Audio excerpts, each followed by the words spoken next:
Welcome to A Meaningful Marketplace. I'm Sarah Masoni from Oregon State University's Food Innovation Center, where I've helped countless dreamers launch their new food products. It's the science of taking a food delight from the kitchen to mass manufacturing and still keeping its great taste. That's what I do. I've been called the woman with the $1 million palate, although I haven't tried to cash that check yet. Listen in weekly for real-life stories. I'm Sarah Marshall, owner of Marshall's Hot Sauce and author of Preservation Pantry, modern canning from root to top and stem to core. I love inspiring business owners to get started on their journey, encourage folks to be part of their local community, and I'm excited to help business owners tell their stories. Hello and welcome to the Meaningful Marketplace. We are here weekly to discuss the journeys of food entrepreneurs. We are glad you have joined us today as we bring you stories of hope and inspiration. This is Sarah Marshall, owner of Marshall's Hot Sauce. And Sarah Masoni of Oregon State University's Food Innovation Center. Hi, Sarah. Hey, Sarah Masoni. I was thinking about you this weekend because I was at the Wedge, which is a cheese festival here in Portland, Oregon. And I love the Wedge, but I know you do too because you love cheese and you're a cheese gal. Yeah. Have you been there before? Were you guys were there with the Food Innovation Center sometimes, right? Yeah, long time ago. I didn't go this time because we were on a big camping excursion over the weekend. Oh, fun. Well, I missed you there, but I had a really nice Did you eat time. lots of cheese? I did. I, of course, tried cheese from all of our local cheese buddies. So the Wedge has cheesemakers come from all over, a lot from Oregon, California, Washington, and they have like a VIP hour where buyers and folks, media people come in and we make like a special little appetizer with cheese. So we made a fromage fort, which is just like kind of, you use like cheese scraps to make a cheese dip, like a cold cheese dip with wine. And we used our habanero carrot curry hot sauce in there. And people loved it. It was very fun. And it was kind of a great way to represent a bunch of Oregon cheesemakers in one because I just went to, New Seasons and got different cheese pieces from different makers. So there was stuff from Willamette Valley Cheese, from Briar Rose, who's been on the podcast, from, who else did I have cheese from? Oh, Rogue. I put a little blue cheese in there. So it was really good. It was like a fun way to represent all of our local cheesemakers at this fun event. That's great. Were there a lot of people in attendance? Yeah, it was busy. There was a lot of stuff going on down in that area and in Southeast Portland. And so there was like a sausage fest, a cheese fest. There was like a antique alley thing happening. So there was just people out and it was really fun. That sounds like a lot of fun. Yeah, it was really nice. Well, we have been partnering with the Regional Food Business Center to bring you guests from the 6-state region. We're currently meeting with business owners from the great state of Montana. And I would like to welcome our co-host, Hailey Vine from Montana Department of Agriculture. Hi, Hailey. Hello. How's it going?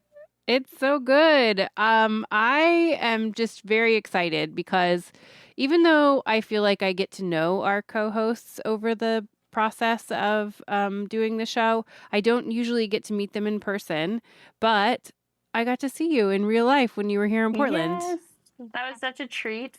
Loved seeing both of you. It was so fun. What did you think of Portland while you were here? Man, it was definitely a change of pace compared to Montana, for sure.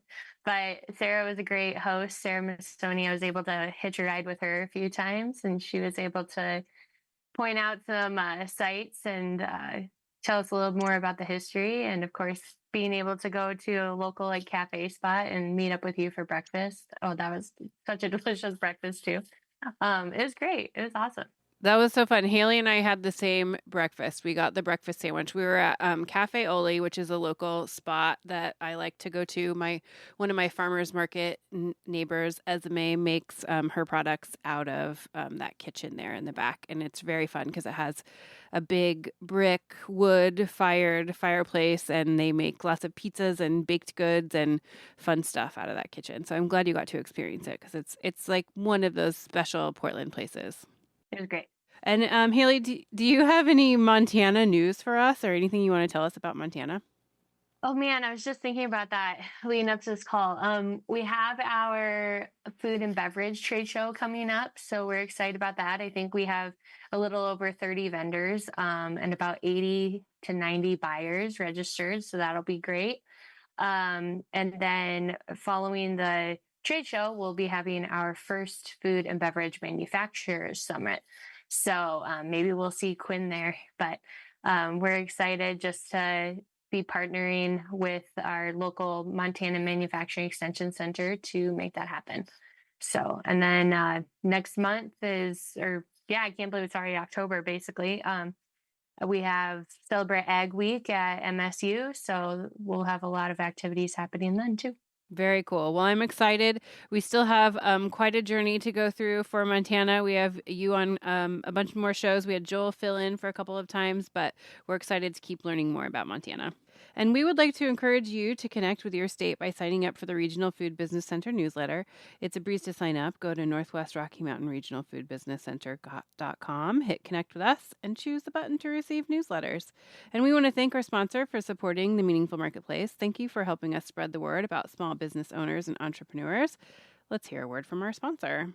The Northwest and Rocky Mountain Regional Food Business Center is the proud sponsor of the Meaningful Marketplace podcast, giving a voice to food from across the 6-state region of Colorado, Idaho, Montana, Oregon, Washington, and Wyoming. The Food Business Center supports Northwest and Rocky Mountain food industry makers as part of the USDA's National Network of Food Business Centers, supporting a more resilient, diverse, and competitive food system as a go-to source for small and mid-tier food and farm businesses with a focus on underserved communities, providing education in the form of technical knowledge, business programs, and industry news.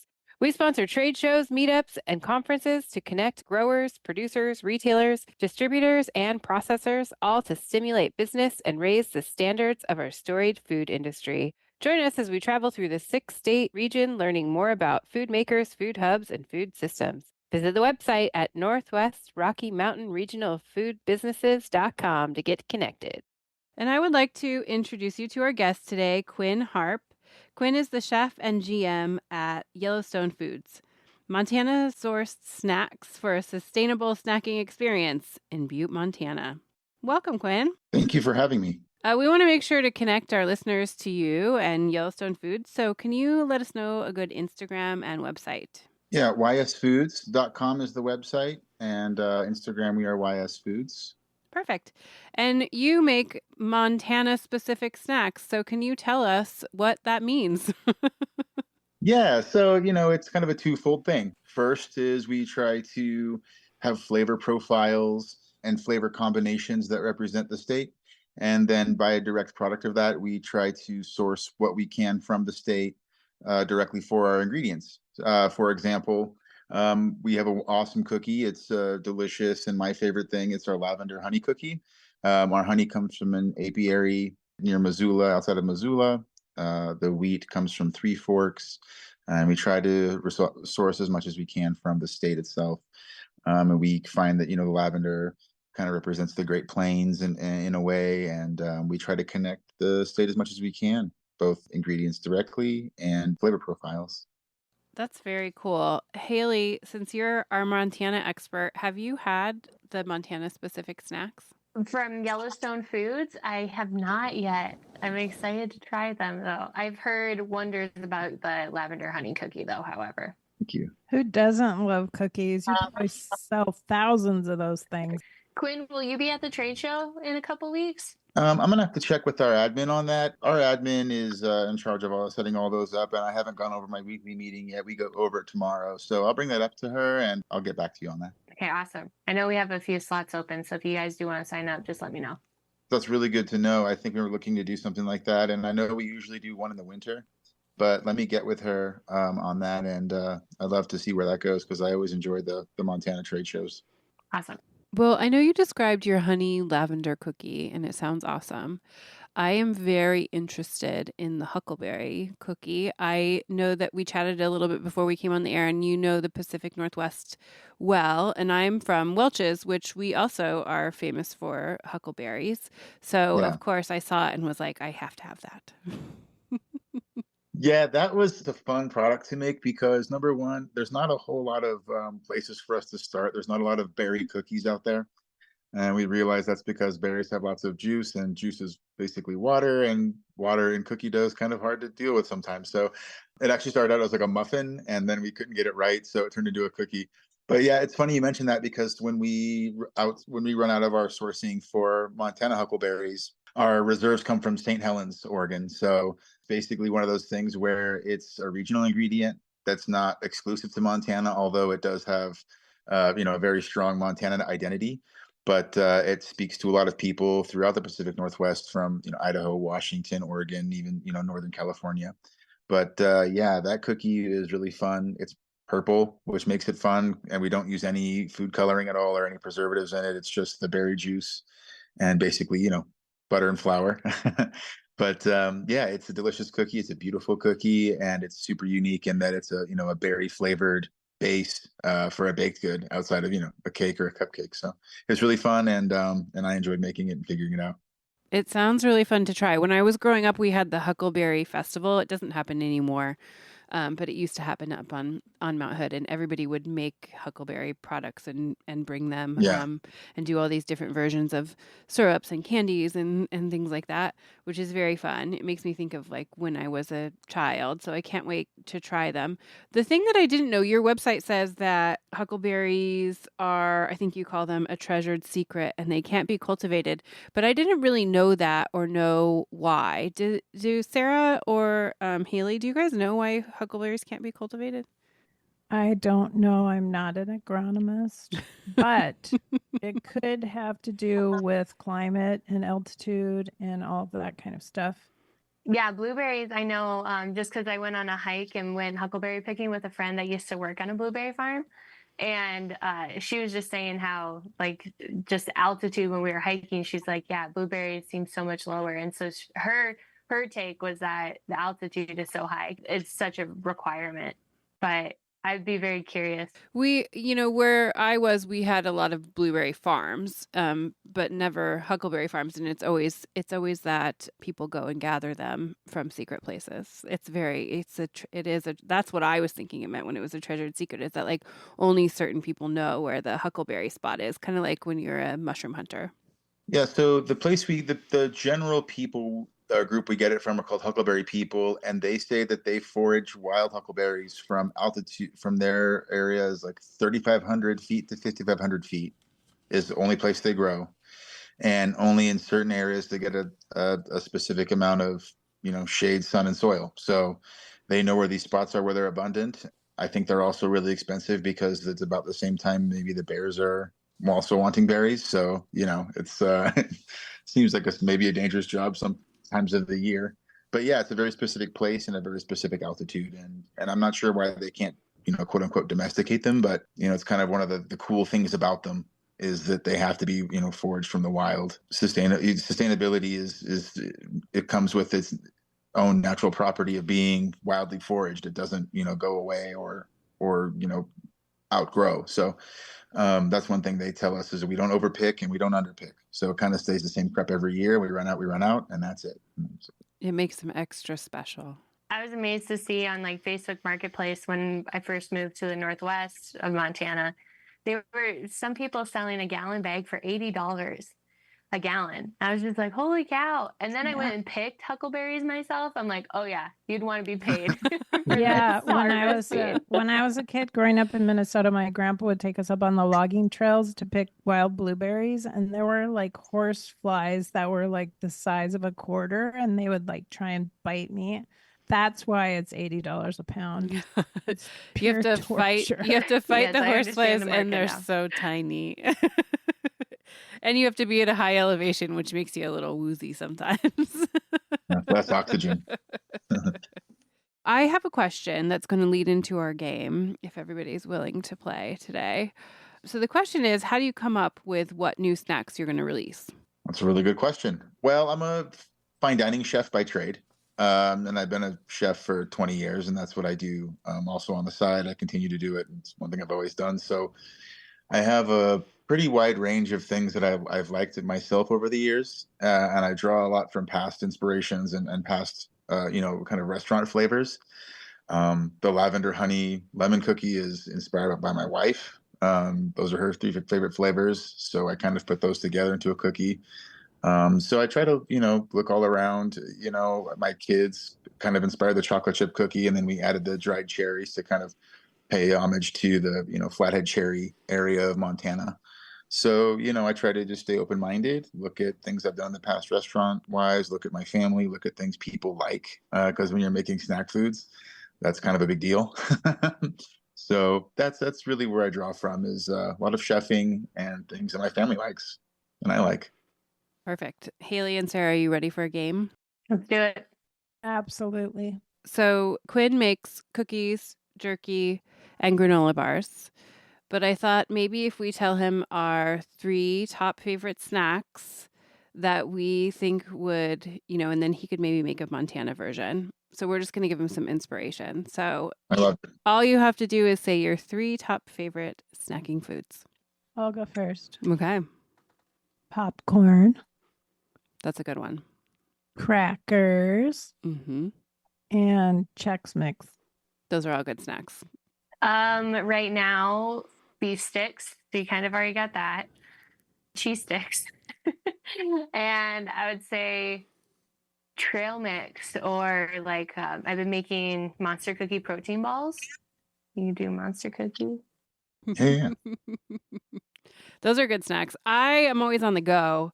So I like anything I can just kind of have in my hand, because I'm either eating at my market booth or in my car. And so mine are, I know you have jerky sticks, but mine are pepperoni sticks, but I like them to be very spicy, and there aren't really very healthy spicy ones.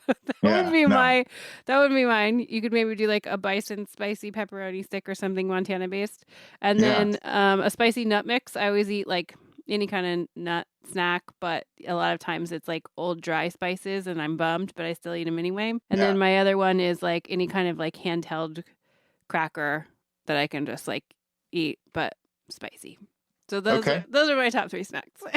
Okay, cool. Well, I'll do 2. I'll do 2 different ones. One a jerky. One we'll do a jerky one, and we'll do a baked good. That way we can cover all of our bases there. So for the baked good, what it sounds like to me that would be fun.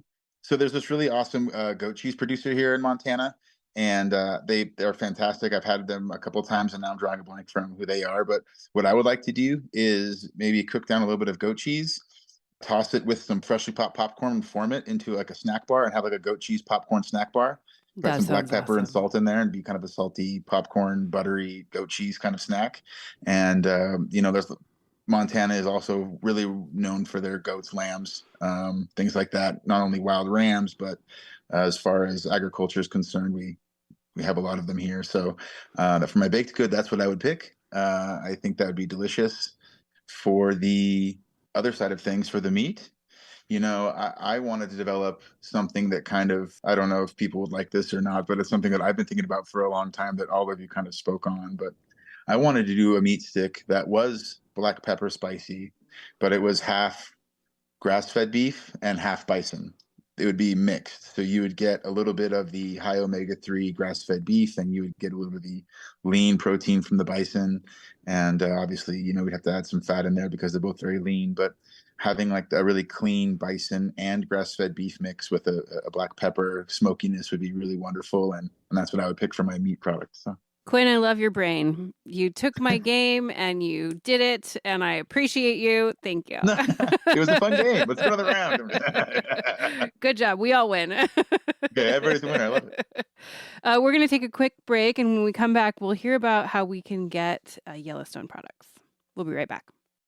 Oregon State University's College of Agricultural Sciences and the Food Innovation Center are proud sponsors of Meaningful Marketplace. With a mission to serve all Oregonians, we are committed to giving voice to those whose food and agricultural stories are not always heard. By providing access and opportunity for a more diverse and just food system, because food brings people together. Hey, welcome back. Okay, Quinn, tell us the best way to get these delicious products that you all purvey. Our best way is ysfoods.com. We sell directly off our website. And if you're already a member in some other areas, Amazon, we're in Amazon, Walmart Shop, Fair. So we're in some other snack foodsy areas as well online, but ysfoods.com is the most direct way to find us. And we're also, if anybody's listening who have a Cisco account and who, they run, restaurants, resorts, anything like that, we're also in Cisco. You can find all of our baked goods on the Cisco platform as well. So yeah, ysfoods.com, Walmart Shops, Fair, and Cisco are our biggest outlets right now. That's awesome. Can you also tell us, you went to the Fancy Food Show with the Regional Food Business Center. Can you tell us a little bit about your experience? I think you were in Las Vegas, right? Absolutely. Yeah, I can tell you some about it. And I'm actually from Las Vegas after I lived in Portland for a long Even time. better. I lived there for 10 years. I was the chef for the Golden Knights for 3 years, and then I was a chef for Giada de Laurentiis on the Strip for 5 years.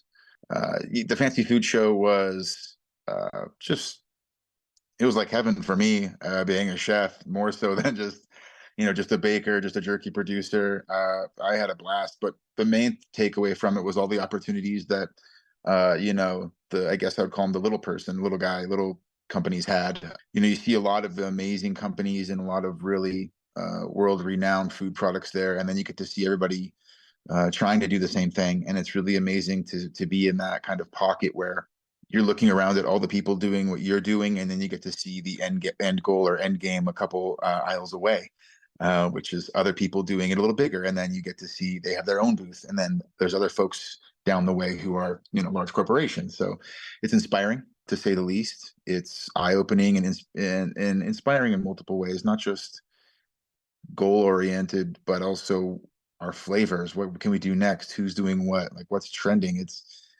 I think that it's an experience that everybody should do if you produce food. I don't think you should miss it. It was life-changing for us, and I'm not trying to be dramatic, but it was otherworldly, I would say. Well, okay, so it was otherworldly. Did you meet up with some buyers that sort of connected with your products that you are purveying? Yeah, we were working with one firm right now. Still very early on with where we've laid contractually, so things are just getting started. But we've already been in front of a couple large grocery stores and a couple large outlets. We've since changed our product in a way. We've changed our packaging recently, and we've also changed our product size and the packaging to meet a better price point for consumers. So we're where we kind of struck out before and made some mistakes. We learned from those mistakes, and now that we've kind of rebranded, so to speak, not all the way, we're still Yellowstone Foods, but our look is different and our delivery is different. We're going to be reapproaching, but yeah, we found some good people who are helping us, and it was very beneficial for us. That's great. Sweet.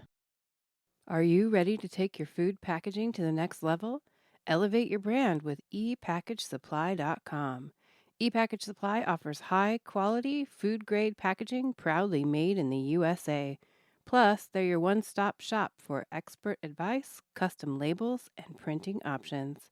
Whether you're just starting out or scaling up, ePackage Supply provides flexible quantities and competitive pricing to fit your business's unique needs. Visit epackagesupply.com and use code MEANINGFUL10. That's meaningful10 for 10% off your order. Or call 866-775-4881 to chat with a food packaging expert. ePackage Supply, your partner in packaging. Visit epackagesupply.com today. I have a question that's not related to your product, but because Sarah and I go to Las Vegas for the food show, and then we go eat somewhere. So since you're from there, what do you think are places that you can't miss to go eat at when you're in Las Vegas? Okay, I'll tell you an off-strip gem that you should never miss, and you should have tried at least once. And then I'll tell you where I used to work, which I think is a beautiful date night spot and a really good take on Italian food. So the off-strip gem that you should never miss is called Other Mama. It's a raw bar, Japanese raw bar. And the chef who opened that was he was a chef and also a student of Morimoto's, who was an Iron Chef. So he has the credentials, but I'm a little biased. I worked for him for a little bit as a prep cook, but everything is done right. It is quality. It is clean. It is simple. Their sushi is special. It comes directly from Japan, day of.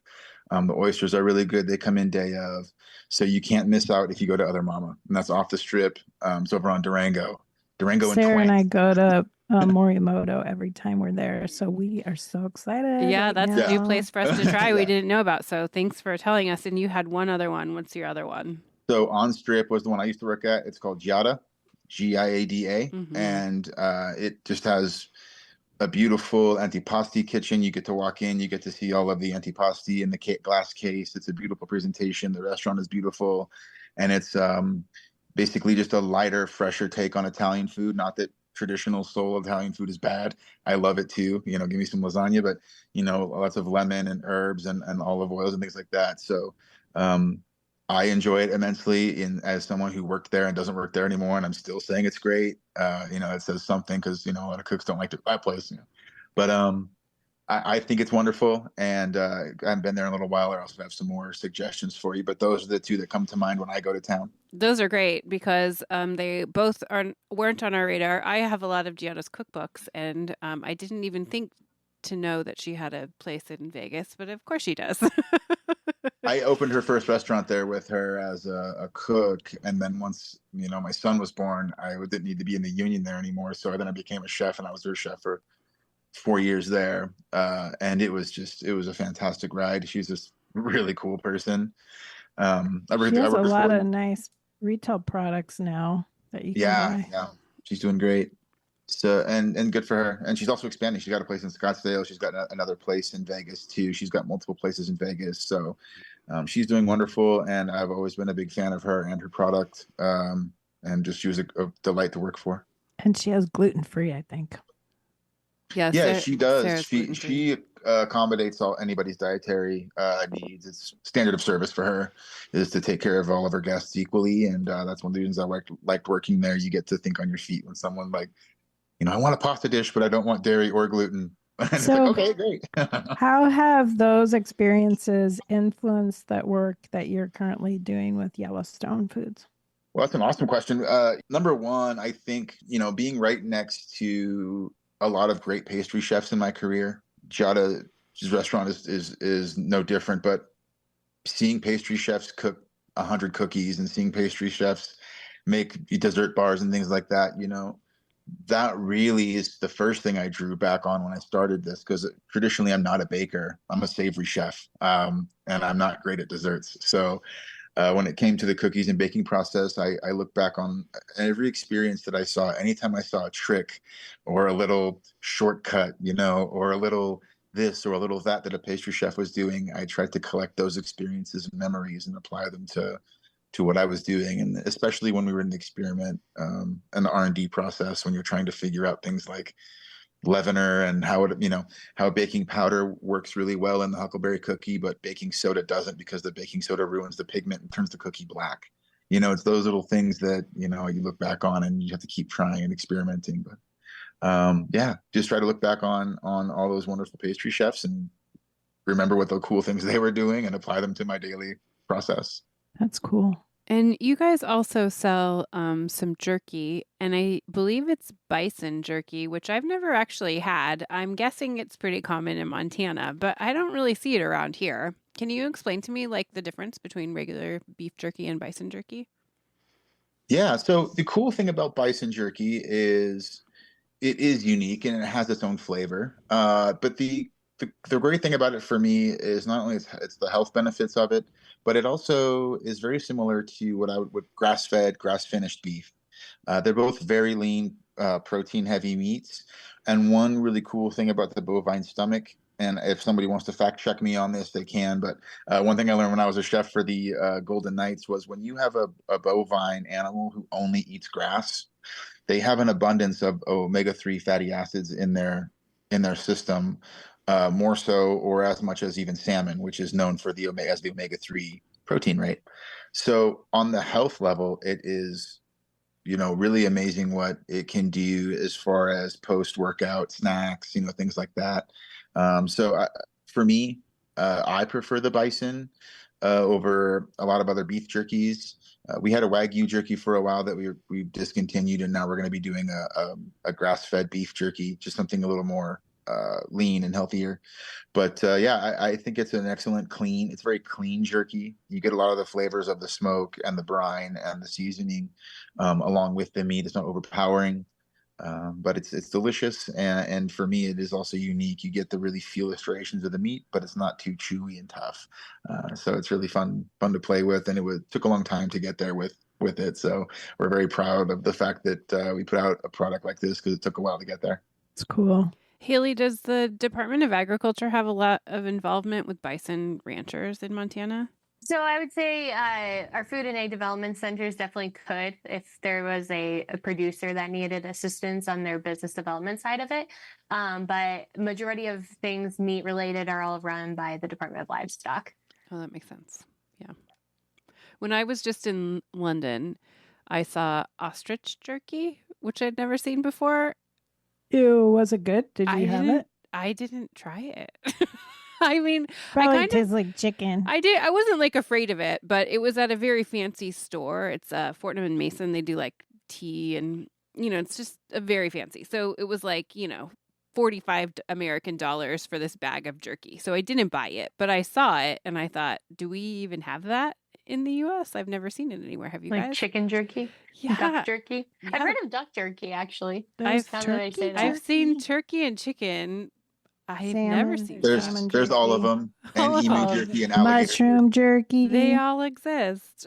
Yeah, they're all here. They're all around. That's very fun. What will they think of next? I want to see Brussels sprout jerky. That seems doable.